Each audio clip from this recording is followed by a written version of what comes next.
देखिए मेरी ऐसा नहीं है। हाँ। ये भी गलत ख्याल है, ये इसका भी जवाब है हमारे पास, और ये एक्ट ही के तहत है, उसी एक्ट के तहत है। ऐसा बिल्कुल नहीं हो सकता कि वक्फ बोर्ड आके यहाँ मेरे घर को कह देगा या मेरी मस्जिद को कह देगा या मेरे घर को ऑफिस को कह देगा कि जनाब ये तो वक्फ बोर्ड का है तो ले लेगा, या मंदिर को। मंदिर तो बहुत बड़ी चीज होती है। नहीं ले नहीं लेगा, लेकिन क्या है कि अगर मान लीजिए वक्फ ने मेरे जमीन घर को कह दिया कि दावा है तो मुझे साबित करना पड़ेगा कि ये है। वो प्रोसेस चलेगा भाई, उस प्रोसेस के बगैर कैसे हो जाएगा? उस प्रोसेस में वक्फ बोर्ड को भी साबित करना पड़ेगा, उन्हें भी साबित करना पड़ेगा। जो मंदिरों के लिए जो कवानीन बने हुए हैं उसके लिहाज से वो वक्फ बाय यूजर इतने सालों से मौजूद है, वो साबित करना होगा उन्हें, और इन्हें भी साबित करना होगा कि ये कैसे इसे वक्फ कह रहे हैं। तो अगर ये मामला कोर्ट में ही अगर सीधे चला जा रहा है, अगर मान लीजिए, तो इससे क्या दिक्कत है? क्योंकि दूसरी ओर से ये बात बार बार कही जा रही है कि ऐसी ट्रिब्यूनल तो कहीं और व्यवस्था है नहीं, किसी और दूसरे धर्म में ऐसे ट्रिब्यूनल। वो ट्रिब्यूनल भी तो आप, यही तो मैं आपको समझाने की कोशिश कर रहा हूं कि वो डिस्ट्रिक्ट जज होता है किसी डिस्ट्रिक्ट का। तमिलनाडु का वो जिस गांव की आप बात बता रहे हैं, वहां के जिले का कौन सा डिस्ट्रिक्ट होगा, वो उस डिस्ट्रिक्ट का जज, डिस्ट्रिक्ट जज कौन होगा?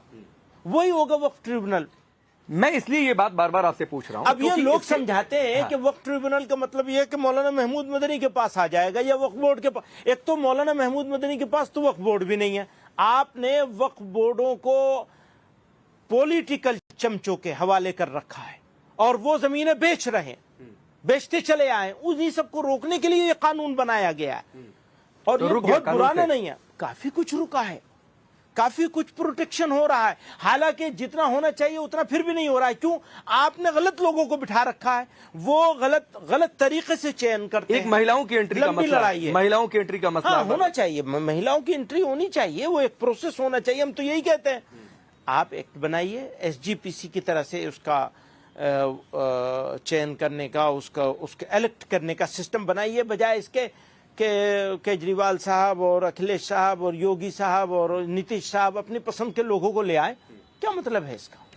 बड़ी संख्या में मुसलमान इससे पीड़ित हैं। जयपुर में एक खानदान है, नग्गा मियां मस्जिद, शायद आप जानते होंगे। वहां से मुस्लिम परिवार को ही हटा दिया, वो 200 साल से रह रहे हैं, उनको वहां के हजरत साहब ने दिया हुआ था। इसी तरीके से कई सारे ऐसे उदाहरण कई जगहों से हमने रिपोर्ट्स कराई हैं जहां पर मुसलमान पीड़ित हैं। ये मुसलमान कैसे पीड़ित होगा? हटा दिया उनके परिवार को। जयपुर की रिपोर्ट है सर। वो गलत कर रहे होंगे तो हटाया गया होगा। और ये भी वो 200 साल से रह रहे हैं वहां पर। 200 साल से रह रहे हैं, लेकिन वक्फ की जमीन पे क्यों रह रहे हैं? क्यों रहेंगे वक्फ की जमीन पे? वो तो उसी काम के लिए होनी चाहिए, वो गरीबों के लिए, किसी एक परिवार के लिए नहीं है। तो वक्फ की जमीन पर दुकानें बन जाती हैं, वो ठीक है? हाँ, दुकान बने और उसका किराया आए, उसको मार्केट रेट पे किराया पे चलाया जाए और उससे गरीब लोगों की मदद हो। यही तो मैं कह रहा हूँ कि पूरी तरह अभी भी यूज नहीं हो रहा है। इसको और अच्छा किया जाना चाहिए, बजाय इसके और खराब कर। मतलब आप ये मानने को तैयार नहीं है कि मुसलमान पीड़ित हैं वक्फ बोर्ड की? आप ये बात आप कह करके मुझे भी उसी जगह खड़ा कर रहे हैं जहां और दूसरे 4-5 नाम आपने लिए। आप ये मत कहिए। मैं ये कहना चाहता हूं, जो रीजनेबल चीज हो वो जरूर आनी चाहिए, लेकिन ये कानून अनरीजनेबल तरीके से और गलत बुनियादों पे लाया जा रहा है। पहले वो बुनियादों को ठीक कीजिए। ठीक है, मैं एक सवाल और कह रहा हूं, क्योंकि एक मौलाना की बार बार चर्चा होती है, मैं पूछ ही लेता हूं। कई सारे का मैंने नाम ले लिया। मौलाना तौकीर रजा, वो कह रहे हैं मुसलमानों सड़क पर आ जाओ। वक्फ को लेकर उनसे सवाल पूछा गया, कह रहे हैं RSS आतंकी संगठन है, वही सब करवा रहा। क्या कहेंगे? तो आपको उनसे पूछना चाहिए ना, वो मौजूद हैं और उनके खिलाफ इतने सारे केसेस हैं, फला है, उनसे पूछिए कि भाई ऐसी बात उन्होंने क्यों कही है और क्या कही है, किस तरह कही है, किस कॉन्टेक्स्ट में कही है, कब कही है। ये सब चीजें सामने आनी चाहिए।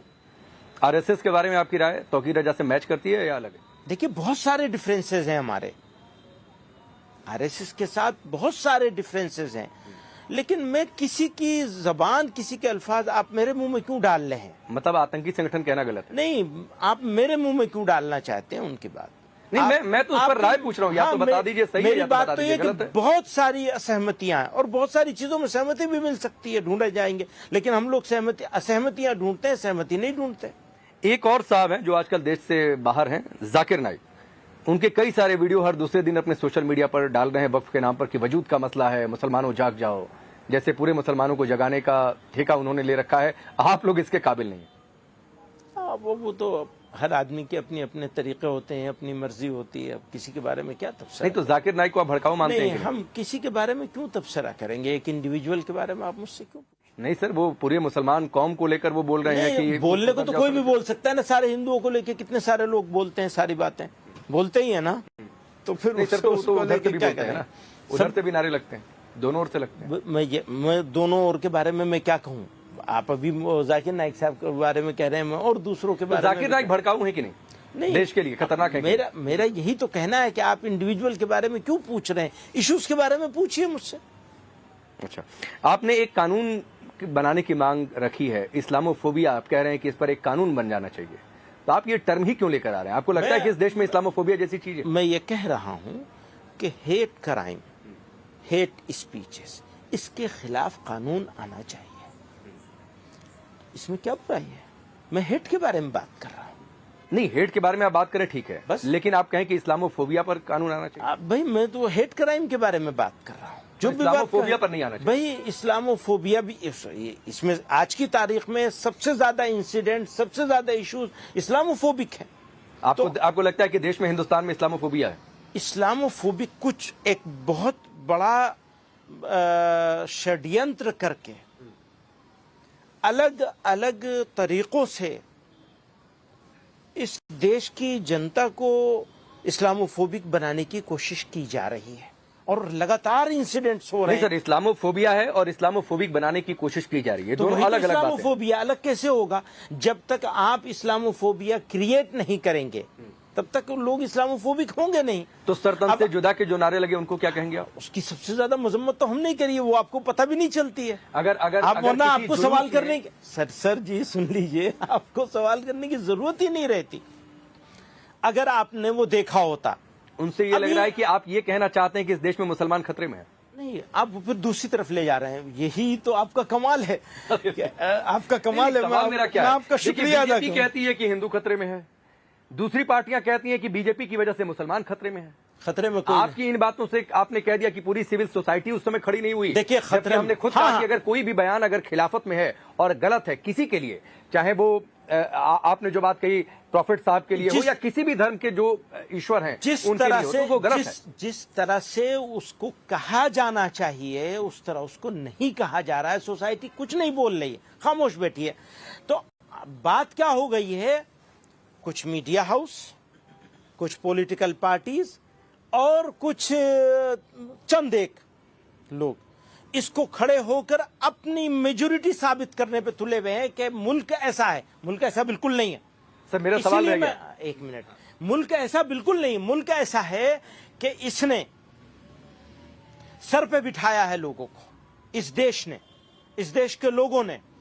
और मैं हमेशा ये बात कहा करता हूं, जब भी कहीं बाहर से आता हूं, मुझे वहां के फूलों में वो खुशबू नहीं मिलती जो इस मिट्टी में मिलती है। और ये क्यों कहता हूं? ऐसा नहीं है कि मैंने इत्तेफाक से कह दी है ये बात।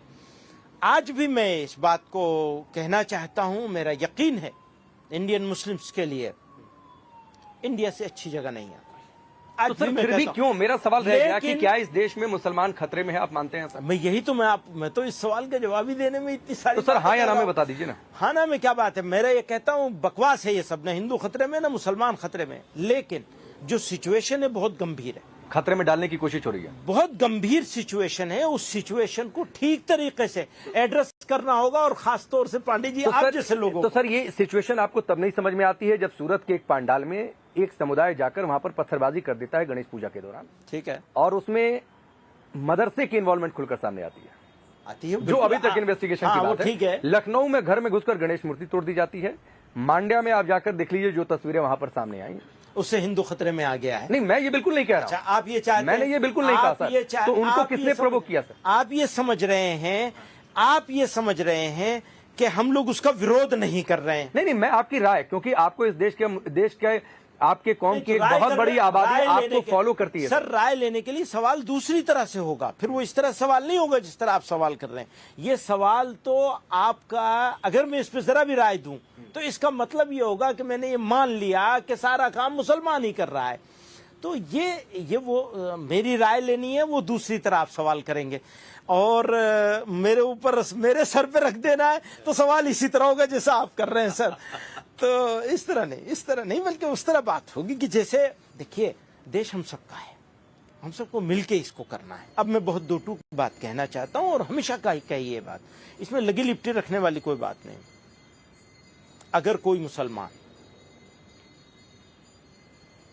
किसी इबादतगाह पर, किसी इबादत की जगह पर, किसी इबादत के मौके पर या किसी इंडिविजुअल पर या किसी के घर में या किसी के चलते रास्ते में कोई अपमान करे, बेइज्जती करे, बदतमीजी करे, वो इस काबिल है कि दूसरों को जितनी सजा मिलती है उसकी दुगनी सजा हो सकती सर। लेकिन मैं आप कहेंगे कि मेरे सवाल पूछने का तरीका गलत है। जब कार्रवाई हुई सूरत के मामले में, जब कार्रवाई हुई लखनऊ के मामले में, घर में ताले बंद करके छिपे हुए थे, निकाला गया, लोग कह रहे हैं पुलिस ने क्या कर दिया, ये कोई तरीका है क्या? कहा, किसने कहा? बहुत सारे लोगों ने कहा। ना किसी मेरे डिबेट शो में बहुत सारे लोग। अब वो तो आपके डिबेट शो में किस तरह के लोग आते हैं मुझे नहीं मालूम किसने क्या कहा है, ये तो आप ही। अच्छा, वक्त पर जो चर्चा चल रही थी उसमें एक बात रह गई, क्योंकि एक अलग तरीके का माहौल, तस्वीरें कभी हिमाचल से आ रही हैं, कभी अलग अलग उत्तराखंड से तस्वीरें सामने आ रही हैं। मस्जिद अवैध बनी थी, वक्त कह रहा है कि नहीं सही है। इस पर आप क्या कहना चाहेंगे? देखिए, ये तो अब हर जगह बहुत सारी इबादतगाहों को लेकर बहुत सारे मसले चल रहे हैं, तो ये मैटर ज्यादातर सबजुडिस है। तो जो सबजुडिस मैटर हो उसके बारे में मुझे नहीं लगता कि मुझे कुछ ज्यादा बात करनी चाहिए। लेकिन आपने सबजुडिस की बात कही, एक और मामला सबजुडिस है, लेकिन मैं चाहूंगा कि आप उस पर राय दें, क्योंकि उस पर स्टेटमेंट आया है और स्टेटमेंट है मुख्यमंत्री योगी आदित्यनाथ का। और वो बयान आज का ताजा बयान है, बयान है ज्ञानवापी पर कि ज्ञानवापी को मस्जिद कहना गलत है, ज्ञानवापी तो साक्षात विश्वनाथ है। देखिए, ये उनकी अपनी एक राय है, अब किसी की अपनी राय है तो वो राय देगा, तो उसके ऊपर मैं क्या तफसील। आपकी राय क्या है? मैं यही कह रहा हूं कि मैटर सब जुडिस है और लोकल कमेटी उसकी लड़ाई लड़ रही है, वो राय देंगे इसके बारे में। पहले भी सब जगह कहता रहा हूं, ये दोनों मामले, मथुरा वाला भी, काशी वाला मामला भी, इसमें नेशनल लीडरशिप को और दूसरी जगह बैठे हुए लोगों को दखल नहीं देना चाहिए, वो लोकल कमेटियों को देखना चाहिए। ठीक है। कई सारे यूपी से चूंकि बातचीत उठी है तो हलाल प्रोडक्ट को लेकर बहुत सारी बातें हुई, हाल फिलहाल में कई चीजों को बैन भी किया गया। तो ये कौन सर्टिफाई करता है सर, हलाल, झटका? और फिर लोग ये पूछते हैं कि मतलब तेल भी हराम हो गया, टूथपेस्ट भी हराम हो सकता है, झाड़ू भी। पहली बात यह है कि हलाल और हराम इसका ताल्लुक सिर्फ झटके और हलाल से नहीं है। पाक चीज हो या नापाक हो, पानी भी पाक नापाक हो सकता है। ये पानी पाक होगा अगर इसके अंदर इसको गलत तरीके से रिफिल किया गया है, डाला गया है इसमें, या जिस केमिकल से इसको साफ किया गया, अगर पानी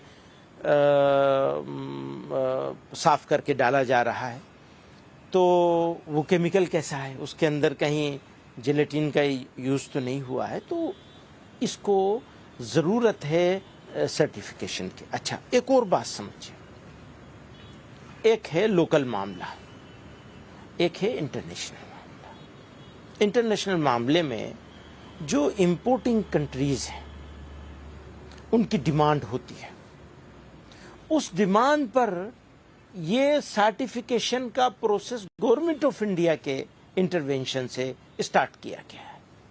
हम आज भी कहते हैं साहब बिजनेस बना रखा है इन्होंने, वो भैया कल के बंद करते हैं, आज बंद करवाओ, तो हम तो तैयार हैं, बोलो। तो हमें इसमें हम नंबर एक, कोई गलत काम नहीं कोई कर रहा है, अगर कोई कर रहा है तो उसको सजा मिलेगी। अब तो STF वाले सब उसको देख रहे हैं, मैं भी उसमें 2 मरतबा जा चुका हूं वहां पे, और मैं उनको भी कह के आया हूं, आपसे भी कह रहा हूं, आपके माध्यम से सब लोगों तक के पहुंचाना चाहता हूं कि कल का बंद करते, आज बंद कर देंगे।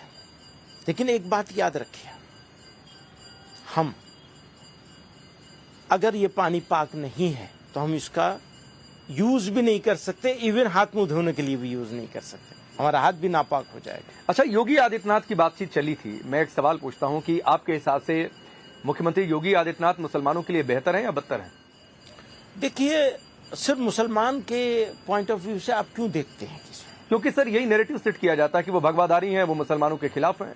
कोई आप भगवा- नहीं बोलते हैं, कोई भगवा- आपकी कौम से मैं बहुत बिल्कुल- सारे नेता हैं जो मैं लोग बिल्कुल बोलते हैं। कहता हूं कोई किसी भगवादारी को भगवादारी होने की वजह से मुसलमानों का विरोधी माना जाए, ये गलत बात है। किसी भगवादारी को भगवादारी होने की वजह से मुसलमानों तो का मैं या क्या किसी मानूं? कम्युनिटी योगी का विरोधी मुसलमानों के माना लिए जाए। बेहतर है कि नहीं? वही मैं कह रहा हूं आपसे, आप मुसलमान की बात क्यों पूछते हैं? स्टेट की बात पूछिए।